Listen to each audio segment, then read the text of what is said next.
Саламатсыздарбы, урматтуу журналисттер. Мен өзүмдү тааныштырып кетсем, мен Шарипова Ражапкан Сапаровна, Баткен областынын Кызылкия шаарынын тургуну болом.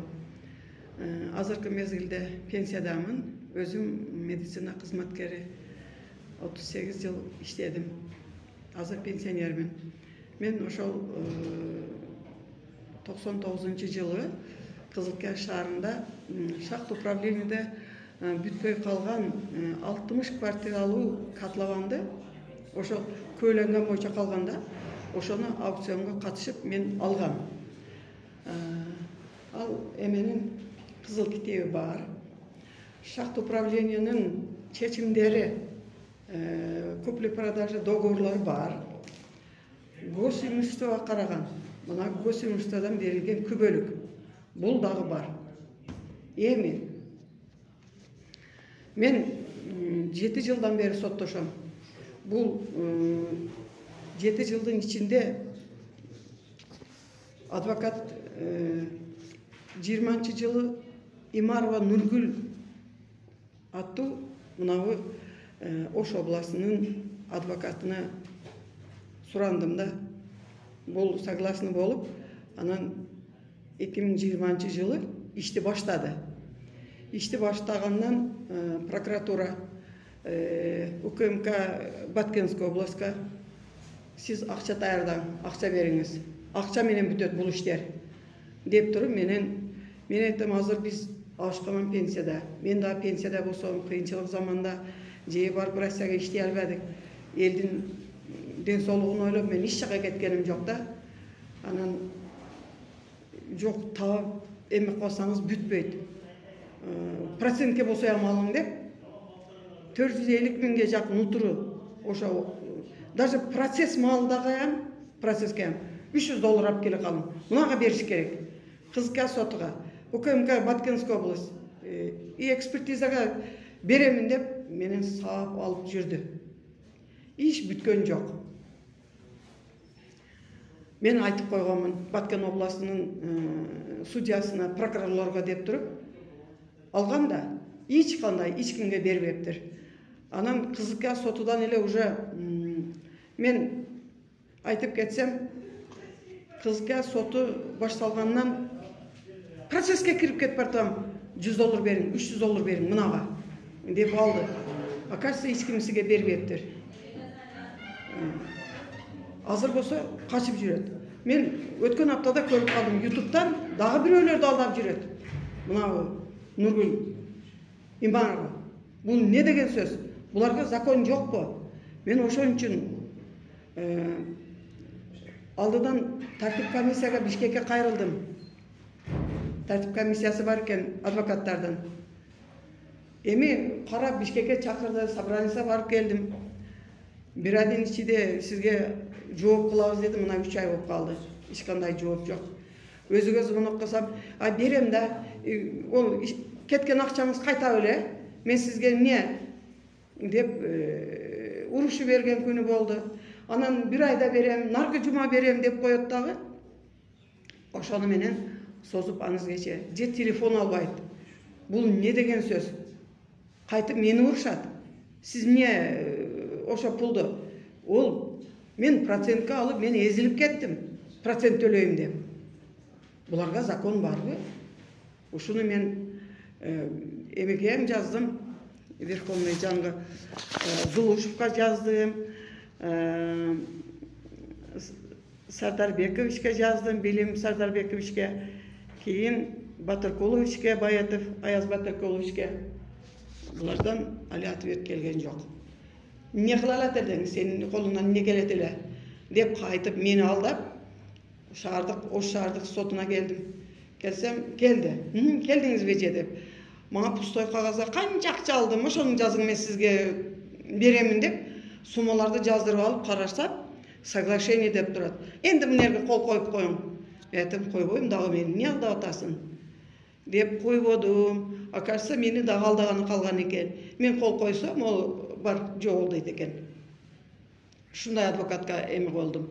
Эми мен дагы бир учурдан пайдаланып Садыр Нуркожоевичка, Камчыбек Кыдыршаевичка и Курманкул Токтаралиевичке кайрылып кетемин. Менин арызымды бу карапайым калктын арызын ким угат? Ким угат? Мен 7 жылдан бери соттошом.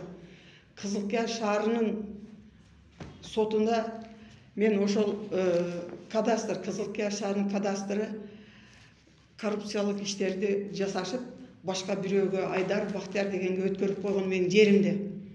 Бирок мынау китепти мага 8 айда жасап берди. Жасап берип 2 айдан кийин жериңиз сатылган экен го. Мына китепти мынага бериң деп кадастрдын жетекчиси чакырып атат. Неге берет экенмин дедим. Мен onu адамды тааныбасам. Анан ошондон сот ишти баштадым да. Кызылкия шаарынын соту ошол маалда Аматов эле. Аматов ошол адамды таап келесин деп мен 5 жерден справка алып келдим. Айдар Бактиярдын. Кызылкиядан 2002 жылы Кемеровский область город Новогородокко чыгып кеткен экен. Адамдардан сураштырдым, таппадым. Абсамат айыл өкмөтү бу Чабайда жашайт деди.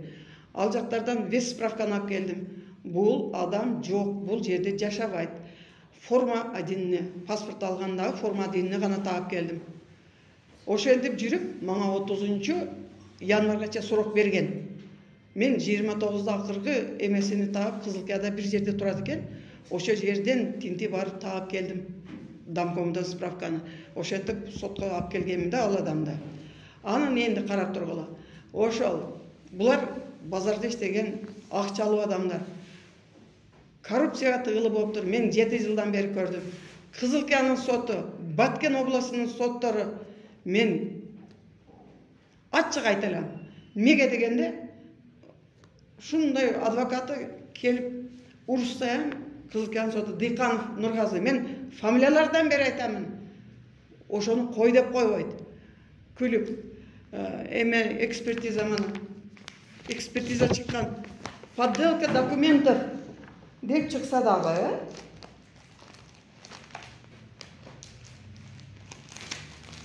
мен үчүн олорго чыгарат. Ошого мен президентибизге, Садыр Нуркожоевичке, Камчыбек Кыдыршаевичке кайрылам. Мана экспертиза. Ушундай экспертизаларды карабастан мында подделка документти мен колумду жасап кадастр өткөрүп берсем, ой, срок давность деп Турдалиевди бошотуп койду. Мен 7 жылдан бери ыйлап жүрөм мынан деп. Мен 5 балам бар, 16 неберем бар. Олорго окшоп бекинип отурган жок. Менин балдарым чынчыл, экинчи балам ошол 99-жылы армияда бая Баткен согушунун биринчи эмесине катышкан, тоомото жүгүрүп жүргөн, 6 айда келген. Мына энди азыр оорукчан болуп калды. Ошол жерге мен балдарыма бир үй салып беремби, ишкана салып беремби деп сактап жүргөнмүн да. Иштедик, балдар кичине болгон, сразу эле бир жерди алып бирдеке сала койбойт экенсиң. Буга Кызылкия шаарынын мэриясы, ошо маалдагы мэри 15 сотыгын сатып берген экен. Азыр болсо бекитип, ошол котлованын реестрин таап бербейт. Бул не деген сөз? Мен 6 сентябрь 22 жылы Зулушев президенттин указы боюнча 7 областка чыгып келди. Элдин көйгөйүнү көрүп келгиле деп. Мен залда ошого заявление бердим. Курманкул Токтаралиевич, манандай көйгөй бар. Элдин алда макул 2 аптада чечип беремин деди. Ошол мезгилде Кызылкия шаардык сотуга мен кайрадан арыз тапшыргам. Булар ишти карабады дагы. Ошо момент болуп калды да. Сразу Верховныйга жөнөтүп берди. Булар анан коррупционер деймин да. Жаңгы Кызылкиянын чечими 8 күн кеч калды, срок давностьтан өтүп калды деген чечим анызгече ойноп жүрөт да. Апелляциялык даттаны койгон, ошону коет Верховныйга. Эми муну кайрадан териштирип берүүнү суранам да. Ошон үчүн мен прессага эме кылдым. Башка эмем калбады да, ланчым калбады. каяка барайын, эч ким укпайт. Ошол эле мына апелляция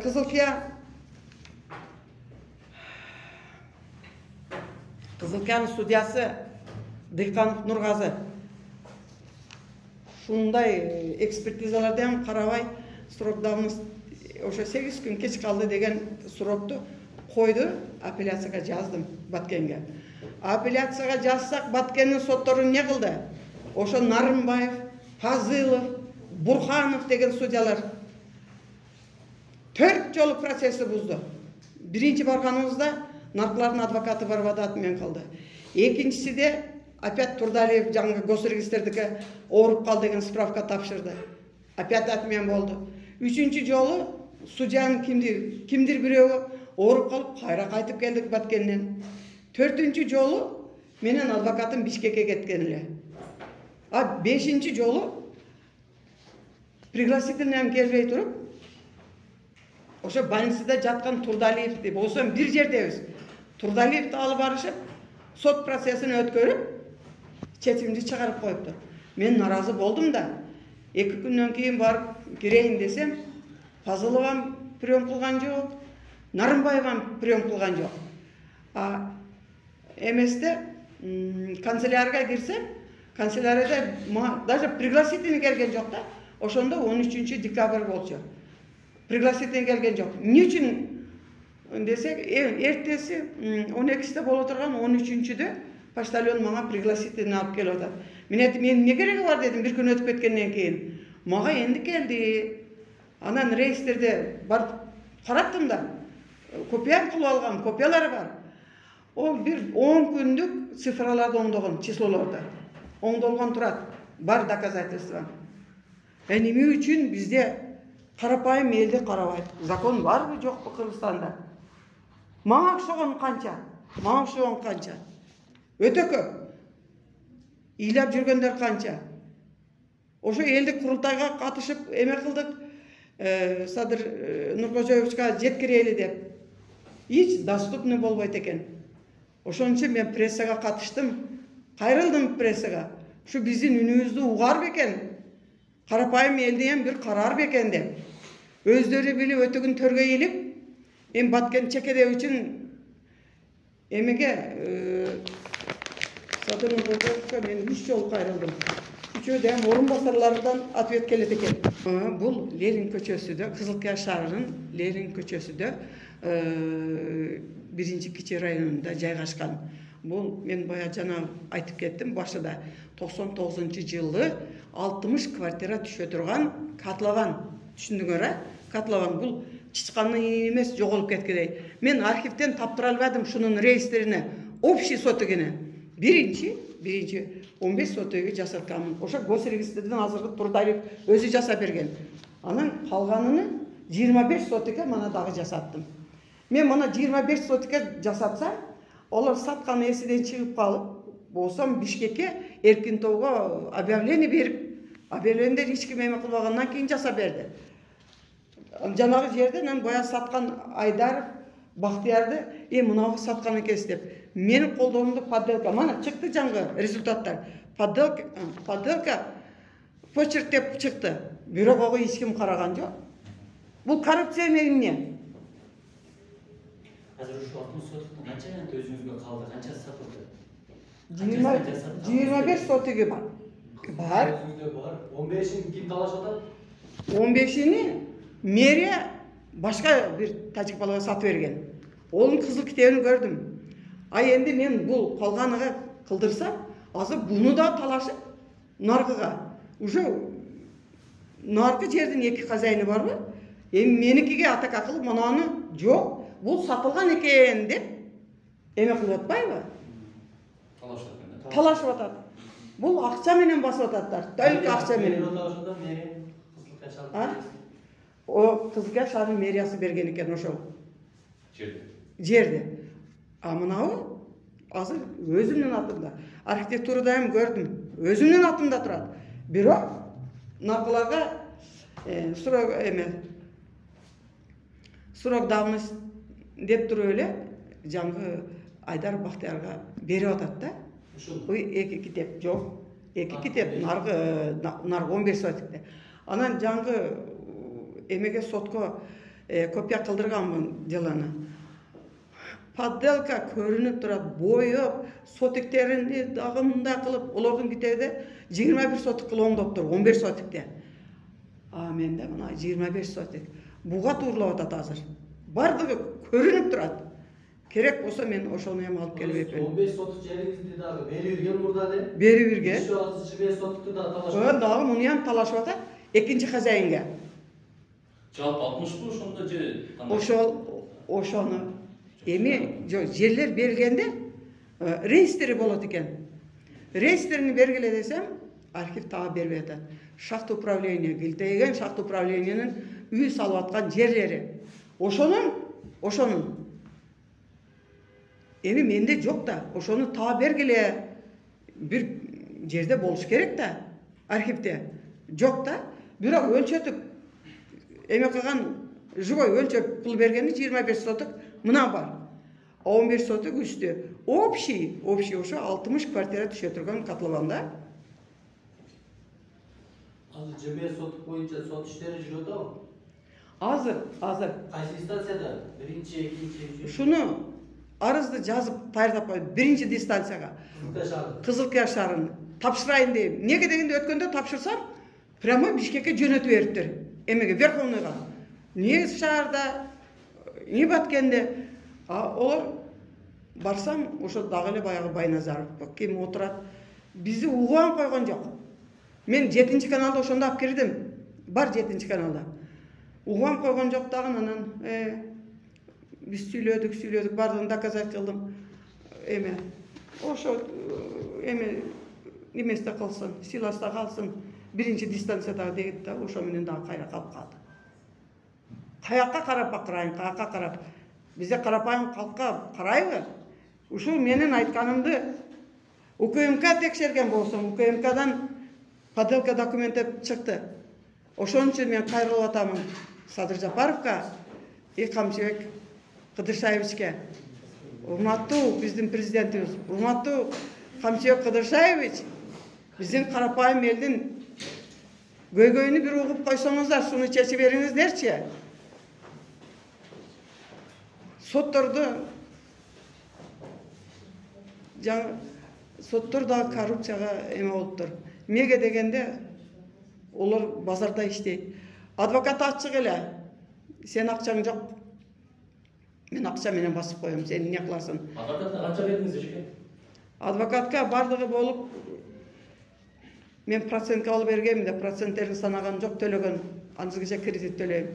450 000. Сиз өзүңүздүн адвокатыңызбы? Өзүм адвокатым. Иштештим, олар акча алган жок. Биринчиси Аманов Союз менен иштегенмин. Ого адвокатский эмелерин төлөп бергенмин. Бирок олай ишке ашырбады, кийинкилер акча алган жок. Мунаны көрүп туруп эле ошо Имарова Нургүл күйдүрдү анызгече мына. Бир телефон алып койбойт. Ошо маалда айтсам, боптур деп алдап жүрүп, кийин урушу берди. Мен неге төлөп берем? Жер кайсы жылдан бери сиздин атыңызда? 99-жылдан бери. 99-жылы госимуществодон алганмын. Ошол аукционго катышып, көйлөнгөн боюнча котлован. Түшүнбөйт экен, 60 квартира түшө турган котлован. Кызылкия шаарынын шахта управлениясиге караган. Канчага сатып алдыңыз аукциондо? Ошо маалда 2000-ге. 2000 сом. 2000 сомунда күч. Ошондо канча сатып алгандыгыз? 25 же 15 алгансыз, кимдин сатып алдыңыз? Общий котлованда. Ошонун реестрин таа бергиле десем, тилдери бирде, жок, таа бербейт анызгече. Ошондо 15 башка бирөөнүн атына өтүп кетиптир да? Ооба. 25 сотук мына өзүмдүн атымда. Эчтеке курулган жок. Ушуну эми атака кылып атат да. Мен айтып атам, качан ушуну